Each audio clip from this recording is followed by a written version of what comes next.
You're damn right. We're going to have ICE surround the polls come November. This is just the beginning of a much bigger fight over the president's desire to interfere in the midterm elections.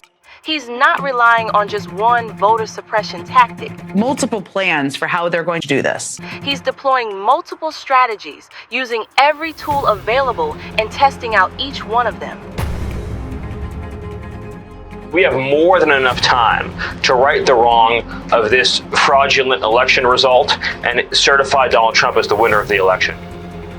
The narrative from Trump and the Republicans is you can't trust votes that come from Democratic strongholds. It sets up the argument and the narrative that they want to put in place this November across the country. And emphasizing that some states don't require ID reinforces Trump's narrative that the midterms are rigged. It is a vision which says that we must give up on democracy and that we must put more and more power into the hands of one man. The 2020 U.S. presidential election, it was a rigged election. Everybody now knows that. Those who have been wronged and betrayed, I am your retribution. We're not just coming for New York. We're not just coming for Chicago. We're not just coming for LA. We're coming to take this whole damn country back. The president has spent years casting doubt and criticizing the electoral process. And he's also tried to capitalize on that doubt, whether it's efforts to change American voting laws through Congress or executive orders. This is a fraud on the American public. We were getting ready to win this election. Frankly, we did win this election. You've got half this country that has doubts about the veracity of this election. We'll never lose a race. For 50 years, we won't lose a race. You got to win the midterms. Because if we don't win the midterms, it's just going to be, I'll get impeached. The tools we have now to resist, including the right to vote, may not be here if we don't act now. We must not sit by quietly and watch them take it away. You won't have to do it anymore. 4 more years, you know what? It'll be fixed, it'll be fine. You won't have to vote anymore. So show us your power. Vote and then fight. Election deniers that have made false claims about the election have now been promoted to key roles in the White House. In 20 states, election deniers already hold statewide offices that oversee elections and certify the results. So if you are narrowing the number of people who can vote and the means by which people can vote, and you have normalized this idea that election results are inherently suspect and shouldn't be trusted if they don't favor Trump, that gets pretty toxic pretty quickly, whether or not elections are canceled. We are seeing lies pushed by election deniers and the Trump administration weaponized by law enforcement. We should take over the voting. The Republicans ought to nationalize the voting. One thing he's trying, demanding changes to congressional district maps to essentially make it structurally impossible for Democrats to control Congress again, using Republican-controlled states to do it. Trump's White House reportedly vetted job applicants all the way down to entry-level positions with questions like, who won the 2020 presidential election? Who won the 2020 election? Again, the Electoral College process we have under our Constitution, the mechanism. What he said is that Republicans should take over the voting. He wants to take over who gets to put a ballot in the box and who gets to count the ballot and certify the election result. In many ways, the future of our country, and in fact the entire world, is hanging in the balance. And the actions that we take now will determine what the future looks like. End mail-in voting. It's a fraud. President Trump doubled down Monday, announcing plans to sign an executive order to end mail-in voting nationwide ahead of the 2026 midterms. It's so corrupt, where some people get 5, 6, 7 ballots delivered to them. President Trump just signed an executive order this afternoon that puts more restrictions on mail-in voting. This is the second time he's signed such an order and is part of a broader concerted campaign by this administration to interfere in our elections.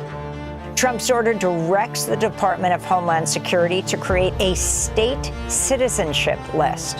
It also directs the U.S. Postal Service to mail ballots only to verified, quote-unquote, voters. We do elections well in Arizona. A huge majority of Arizonans vote by mail, but Trump wants to get rid of this. Voting rights experts have decried the executive order as an unconstitutional attempt by Trump to seize control of election administration from the states and Congress, to limit mail-in and absentee voting ahead of this year's midterm elections. The implication is, let anyone not on those citizenship lists vote, and you might face criminal consequences. To be clear, the president doesn't have authority to do any of these things. If this executive order is implemented, a number of Americans are going to find that all of a sudden they're not able to use absentee ballots or mail-in ballots, and therefore it makes it harder for them to vote. Registrar Voters data shows that in recent elections, upwards of 85% of ballots cast were mailed in. Here in California, we've got a universal vote-by-mail system, which means every registered voter receives a ballot automatically.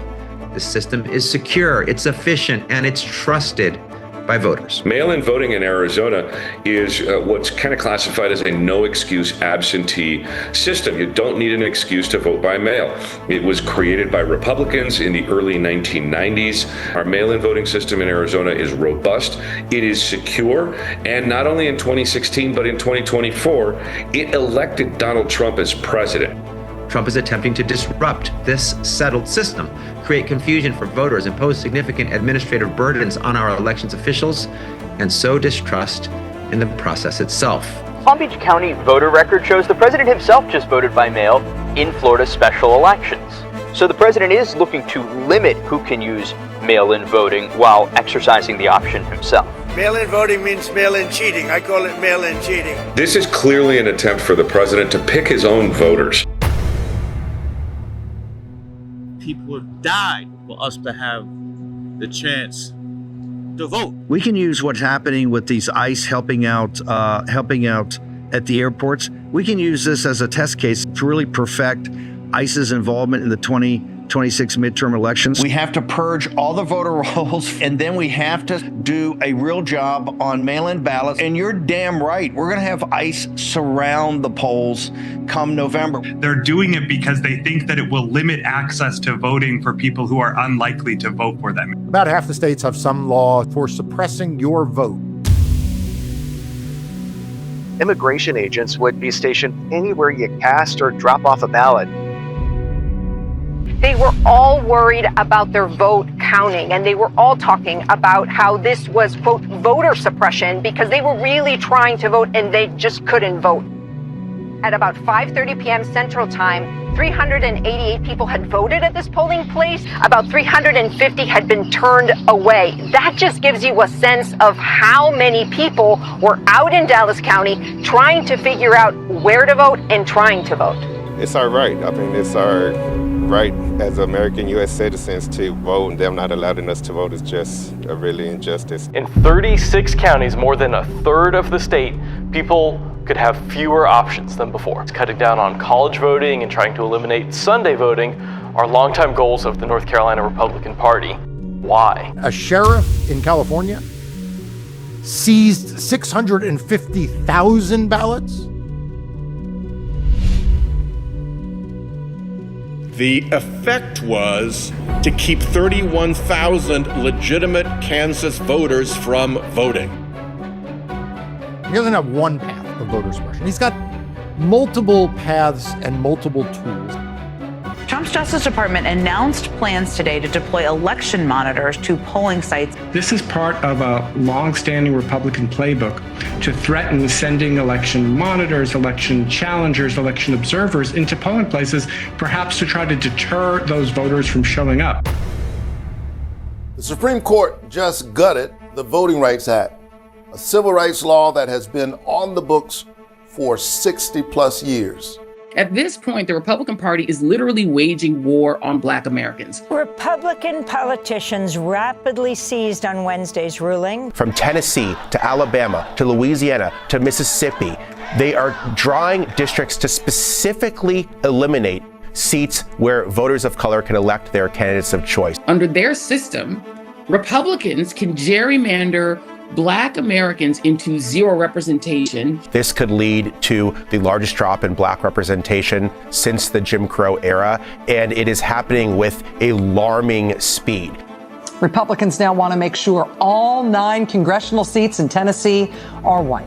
This is about eviscerating the only Black majority congressional district in our state because we are majority Black.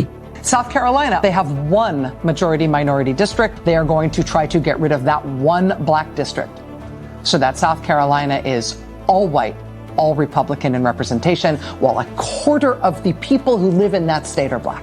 The governor of Louisiana declared a state of emergency to suspend the elections for Congress. Even though 1/3 of the population of that state is Black, there will be no Black representation in Congress for Louisiana at all.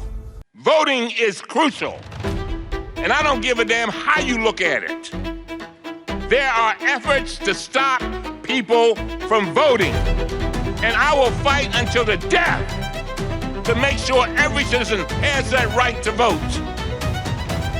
Because it is the essence of our democracy.